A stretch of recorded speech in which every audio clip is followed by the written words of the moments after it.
Hi, welcome back. Not in my shop.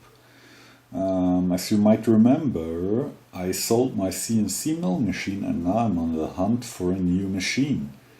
And actually we are in the shop of a friend of mine and he has an Chinese RF45 clone, and that's the machine I'm going to evaluate for my own shop. And we're going to take a few test cuts and see how it behaves, and that will help me to take a decision on whether to buy it or not.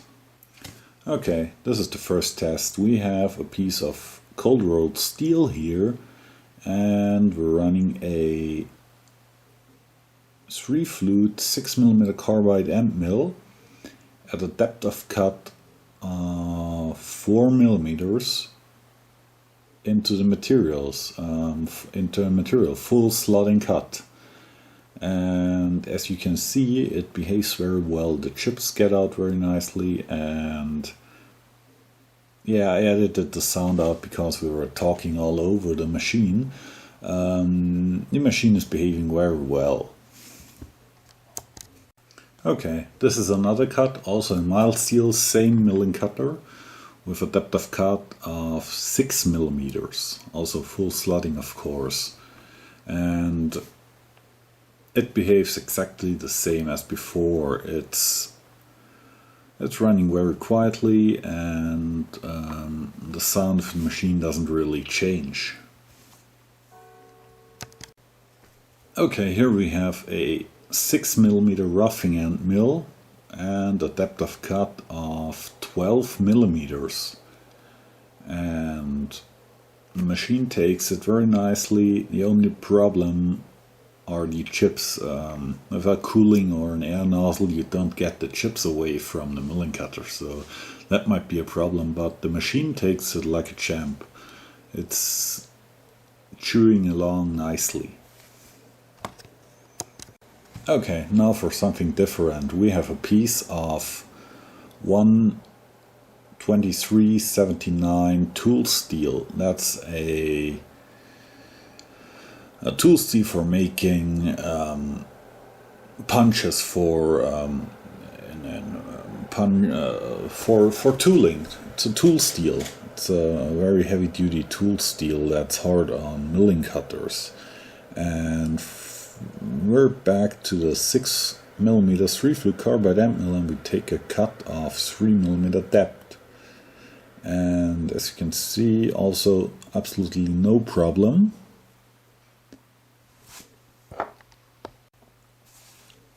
Okay, here same material, same milling cutter with a depth of cut of 6 millimeters. And also this runs very nicely. Only thing was we got some weird harmonics from the machine that sounded like a piece of sheet metal was rattling. But the cut itself was running very smooth. The last test we did was a piece of cast iron and a 35mm shell mill. We took a light skim pass, and then we went down 2 millimeters and took a full slotting cut. Yes, the feed is a bit on the low side, but the machine is chewing along very nicely, and that's one of the heavier cuts I'm going to do on this machine, and it did it very well. So I was very happy how the testing of this machine worked out, and yeah, let's see what happens. Okay, actually now we're back in my own shop, and as you can see, I have a new milling machine.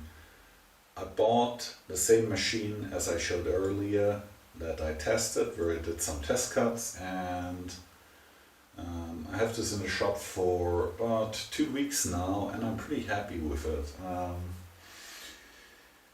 For its size, it's a pretty capable machine. It's 320 kilograms heavy. It has a geared head, 500mm of travel in X, 200 and something in Y and about 470 in the Z axis. I didn't do much to it. I just took it apart, I cleaned everything, I deburred all the parts and looped it and put it all back together. And right now I'm just using it. I try to find out what I like about it and what I don't like about it and what I'm going to change. Only major thing I did is to trim in the column. I shimmed it so it's square to the machine table. This is not the final solution. I will do something else because the shimming affects the stiffness of the machine. It reduces the overall stiffness, and yeah, that will be a separate video.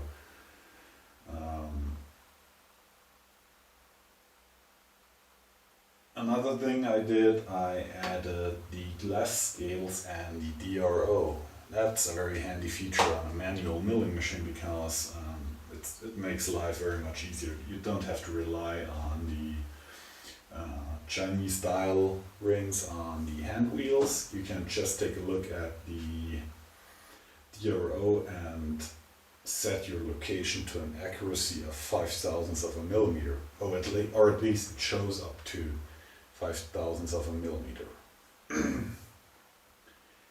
It has a geared head, so it gives a wide range of speed with easy setup.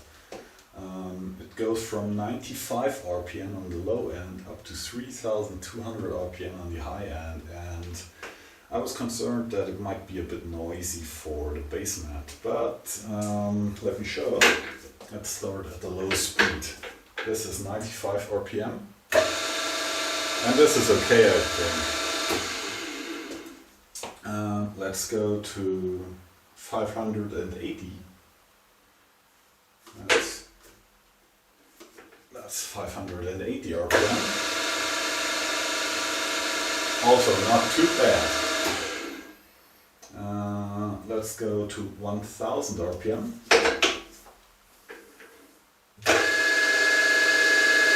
And I think you can still hear my voice, and I don't have to raise my voice much so I can hear it. And now for 1600 RPM.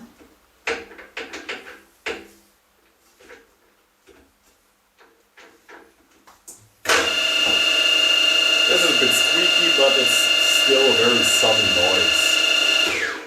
And where it gets a bit loud is of course on the high speed of 3200 RPM.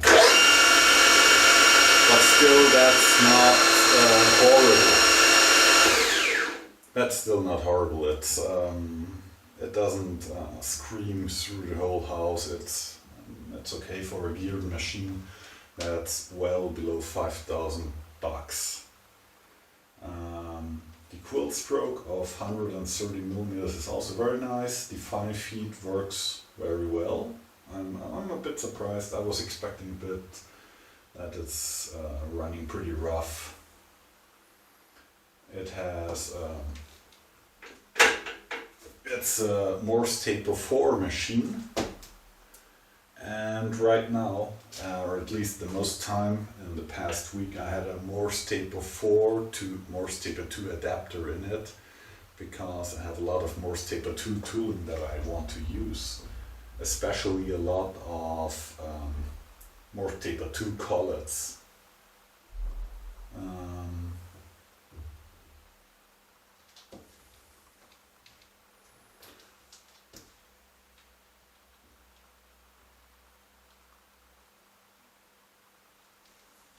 It's a 3-phase 400 volt motor with 1.5 kilowatts.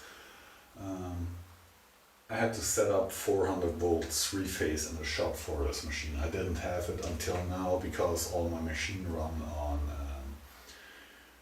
variable frequency drives, but as this machine has a geared head, which makes speed change very easy, I didn't want to set it up with one VFDs, and it was more convenient to set up the 3-phase power supply. Yeah, that's the new milling machine for the shop. The Yurongfu 45 clone out of China. So far I'm pretty happy, and I will report back when I know more about the machine. Thank you for watching.